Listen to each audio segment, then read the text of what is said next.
अभी हम पढ़ेंगे एक्सचेंज ऑफ रेस्पिरेटरी गैसेस, मतलब रेस्पिरेटरी गैसेस का एक्सचेंज कैसे होता है, मतलब O2 और CO2 का बॉडी में और बॉडी के टिश्यूज़ में कैसे चेंज या फिर कैसे ही एक्सचेंज होता है।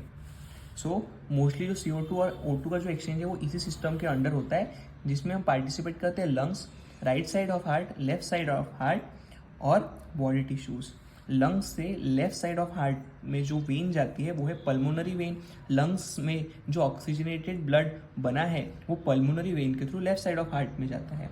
लेफ्ट साइड में जो लेफ्ट वेंट्रिकल में जो ऑक्सीजनेटेड ब्लड है वो एओर्टा के थ्रू बॉडी टिश्यूज तक जाता है।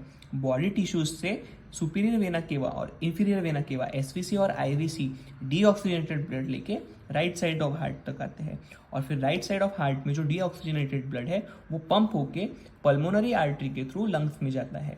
सो ये है total exchange of respiratory gas का सिस्टम, जिसमें लंग्स है, pulmonary vein, left side of heart से निकली एओर्टा जो कि टिश्यूज को ब्लड सप्लाई की, टिश्यू से जो डीऑक्सीजनेटेड ब्लड निकला है जिसमें बहुत सारा ऑक्सीजन है वो एसपीसी और आईवीसी के थ्रू फिर से राइट साइड ऑफ हार्ट में आया। राइट साइड ऑफ हार्ट में राइट वेंट्रिकल ने पल्मोनरी आर्टरी में ब्लड पंप किया और वो जाके लंग्स में चला गया। सो हम इसमें देखेंगे कि एक्सचेंज कैसे होता है। सबसे पहले हम गैसियस एक्सचेंज पढ़ेंगे एटमॉस्फेयर और लंग्स के बीच में। सो एटमॉस्फेयर में पार्शियल प्रेशर ऑफ ऑक्सीजन होता है 159 mmHg और पार्शियल प्रेशर ऑफ CO2 होता है 0.3 mmHg।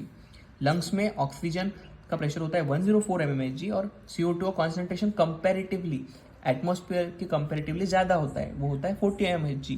क्यों? क्योंकि बॉडी में CO2 बना है मेटाबॉलिक एक्टिविटीज़ के बाद और लंग्स से उसको बाहर निकालना है।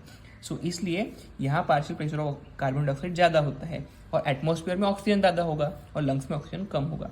सो इसमें ट्रांसपोर्ट कैसे होता है? ऑक्सीजन यहाँ ज़्यादा है, ऑक्सीजन यहाँ कम है, तो ऑक्सीजन अंदर आता है, और यहाँ पे CO2 ज़्यादा है और CO2 बाहर कम है तो CO2 बाहर जाता है। मोस्टली जो गैसेस है वो कहाँ से कहाँ तक जाती है? हायर कॉन्सेंट्रेशन से लेके लोअर कॉन्सेंट्रेशन तक जाती है ना। सो ऑक्सीजन यहाँ हायर कॉन्सेंट्रेशन में है और ऑक्सीजन यहाँ लोअर कॉन्सेंट्रेशन है, तो ऑक्सीजन का अंदर मूवमेंट होगा, और CO2 यहाँ ज़्यादा है और यहाँ कम है तो CO2 का आउटवर्ड मूवमेंट होगा, जिसी को हम इंस्पिरेशन बोलते हैं, जिसमें O2 इनसाइड द बॉडी आता है और CO2 बाहर रिलीज होता है।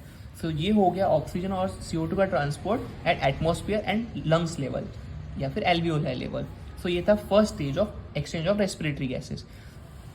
उसके बाद हम पढ़ेंगे वेन्स के बीच में और लेफ्ट साइड ऑफ हार्ट के बीच में गैसियस एक्सचेंज। तो यहाँ से जो ब्लड आया उसमें जो ऑक्सीजन होगा वो होगा 95 mmHg और इसमें जो पार्शियल प्रेशर ऑफ CO2 होगा वो होगा 40 mmHg। ये ऑक्सीजन यहाँ से CO2 दोनों O2 और CO2 ब्लड के साथ कंबाइन होके पल्मोनरी वेन से कहाँ गए? लेफ्ट साइड ऑफ हार्ट में। डेफिनेटली इसमें ऑक्सीजन ज़्यादा होगा और CO2 कम होगा। क्यों? क्योंकि लंग्स में हुआ है ऑक्सीजनेशन प्रोसेस। ऑक्सीजन प्रोसेस के बाद CO2 का कॉन्सेंट्रेशन कम हो गया है और O2 का कॉन्सेंट्रेशन ज़्यादा हो गया है। यही प्रेशर के साथ वो लेफ्ट साइड में इंटर करेगा। लेफ्ट साइड में इंटर होने के बाद वो एओर्टा से पंप होगा ब्लड, और उसमें भी पार्शियल प्रेशर ऑफ CO2 40 होगा और O2 का 95 होगा, क्योंकि जो प्रेशर के साथ ब्लड पल्मोनरी वेन के through left side of heart में आया है उसी प्रेशर के थ्रू लेफ्ट साइड से वो पूरे बॉडी में सर्कुलेट होगा। एओर्टा से यही प्रेशर जाके वे बॉडी टिश्यूज तक जाएगा। एओर्टा बॉडी टिश्यूज तक गया। अभी हम देखेंगे exchange of respiratory gas at tissue level. हमने लंग्स का पहले डिस्कस कर लिया है। इसमें जो ऑक्सीजन का जो प्रेशर है वो है 95 mmHg, क्योंकि लेफ्ट साइड ऑफ हार्ट से जो ब्लड आया है वो ऑक्सीजनेटेड ब्लड है, तो उसमें पार्शियल प्रेशर ऑफ ऑक्सीजन ज़्यादा होगा जो कि 95 है, और CO2 कम होगा जो कि 40 mmHg है। टिश्यूज़ में क्या होता है? बॉडी टिश्यूज़ में क्या होता है? सिस्टमिक कैपिलरीज होते हैं। बॉडी टिश्यूज अपने वेरियस मेटाबॉलिक एक्टिविटीज़ में O2 का यूज़ करके CO2 का रिलीज करवा देती है, क्योंकि उनको एनर्जी रिलीज करनी होती है। इसलिए टिश्यू में पार्शियल प्रेशर ऑफ ऑक्सीजन कम होगा और पार्शियल प्रेशर ऑफ CO2 ज़्यादा होगा। तो CO2 का प्रेशर है 45 और O2 का प्रेशर है 40। सो इसमें क्लियरली दिख रहा है कि ऑक्सीजन अंदर की तरफ डिफ्यूज करेगा। ऑक्सीजन यहाँ 95 है एओर्टा में और O2 टिश्यूज में 40। तो अब एओर्टा को जो बॉडी में ब्लड सप्लाई करता है उसका जो कॉन्सेंट्रेशन है, उसमें O2 का जो कॉन्सेंट्रेशन है वो है 95 mmHg और CO2 का है 40 mmHg। Aorta oxygenated blood carry करता है, इसलिए उसमें ऑक्सीजन का जो कॉन्सेंट्रेशन है वो होगा 95 और CO2 का कॉन्सेंट्रेशन होगा 40। ब्लड में जो बॉडी टिश्यूज है उसमें CO2 का कॉन्सेंट्रेशन ज़्यादा होगा 45 और O2 का होगा 40। क्लियरली इसलिए ऑक्सीजन डिफ्यूज करेगा एओर्टा से लेके बॉडी टिश्यूज़ में 95 से लेके 40 तक, क्योंकि गैसियस मोस्टली हायर प्रेशर से लेके लोअर प्रेशर तक ट्रांसपोर्ट होते हैं। सिमिलरली बॉडी टिश्यूज में CO2 का कॉन्सेंट्रेशन ज़्यादा होता है क्योंकि वो एनर्जी रिलीज करते हैं CO2 का कंजप्शन करके। सो CO2 का मूवमेंट होगा आउटवर्ड्स की तरफ, मतलब CO2 बाहर की तरफ जाएगा, CO2 बाहर की तरफ जाएगा, जिसकी वजह से वो बाद में अल्टीमेटली लंग्स के थ्रू बाहर आ जाएगा। तो ये था गैसियस एक्सचेंज, जिसमें O2 अंदर की तरफ डिफ्यूज हुआ और CO2 बाहर की तरफ डिफ्यूज होगा, क्योंकि CO2 का कॉन्सेंट्रेशन सेल के अंदर कम ज़्यादा है और आर्टरीज जो वेन्स इसको यहाँ से लेके जाएगी सुपीरियर वेना केवा और इन्फीरियर वेना केवा उसमें कम है। सो O2 अंदर की तरफ डिफ्यूज हुआ और CO2 बाहर की तरफ डिफ्यूज हुआ।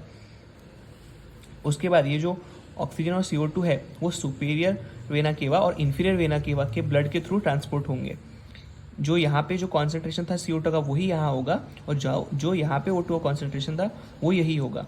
सो यहाँ पे भी CO2 का कॉन्सेंट्रेशन हाई है क्योंकि ये जो सुपीरियर वेना केवा और इन्फीरियर वेना केवा है वो अभी डीऑक्सीजनेटेड ब्लड लेके जाएंगे टिश्यूज से लेके राइट साइड ऑफ हार्ट तक। सो इसमें डीऑक्सीजनेटेड ब्लड ही होगा। तो डीऑक्सीजनेटेड ब्लड में CO2 का कॉन्सेंट्रेशन हाई होता है और O2 का कॉन्सेंट्रेशन कम होता है। ये जो डीऑक्सीजनेटेड ब्लड है ये ultimately right side of heart में जाके पोर हो जाता है। राइट साइड ऑफ हार्ट में इसलिए सारा डीऑक्सीजनेटेड ब्लड ही होता है, जिसमें CO2 का कॉन्सेंट्रेशन 45 mmHg होता है और O2 का 40। राइट साइड ऑफ हार्ट से पल्मोनरी आर्टरी निकल के वो लंग्स तक जाती है डीऑक्सीजनेटेड ब्लड के लिए, क्योंकि वहाँ पे लंग्स में उसका ऑक्सीजनेशन होना है। राइट साइड ऑफ हार्ट से पल्मोनरी आर्टरी निकली जिसमें CO2 और O2 का प्रेशर 45 और 40 रहा। जो प्रेशर से ब्लड आया था वही प्रेशर से ब्लड जाएगा। यहाँ पे भी O2 और CO2 का कॉन्सेंट्रेशन 40 और 45 था, यहाँ पे भी O2 और CO2 का कॉन्सेंट्रेशन 40 और 45 ही रहेगा। लंग्स में जाने के बाद यहाँ पे partial pressure of carbon dioxide ज़्यादा है क्योंकि डीऑक्सीजनेटेड ब्लड है जो बॉडी से आया है। टिश्यू में जो कार्बन डाइऑक्साइड की वजह से जो डीऑक्सीजनेटेड ब्लड बना था वो SVC और IVC के through right side of heart में गया। राइट साइड ऑफ हार्ट से वही deoxygenated blood pulmonary artery through lungs तक गया। सो लंग्स में अल्टीमेटली अभी डीऑक्सीजनेटेड ब्लड है जिसमें पार्शियल प्रेशर ऑफ CO2 ज़्यादा है, मतलब 45 mmHg है, और CO2 और O2 कम है, वो है 40 mmHg। सो अभी गैसियस एक्सचेंज होगा आर्टरी और लंग्स के बीच में। O2 का कॉन्सेंट्रेशन एल्वियोला में है 104 और CO2 का कॉन्सेंट्रेशन है यहाँ पे है 45, यहाँ CO2 का है 45। तो CO2 अंदर की तरफ डिफ्यूज करेगा, CO2 पल्मोनरी आर्टरी से लंग्स की तरफ डिफ्यूज करेगा। क्यों? क्योंकि गैसेस जो है वो हायर प्रेशर से लोअर प्रेशर की तरफ जाती है। तो यहाँ पे CO2 का प्रेशर है 45 और यहाँ पे CO2 का प्रेशर है 40। तो CO2 का जो मूवमेंट हुआ वो हुआ पल्मोनरी आर्टरी से लेके लंग्स तक। तो CO2 यहाँ पे डिफ्यूज हो गया, कहाँ पे? लंग्स में।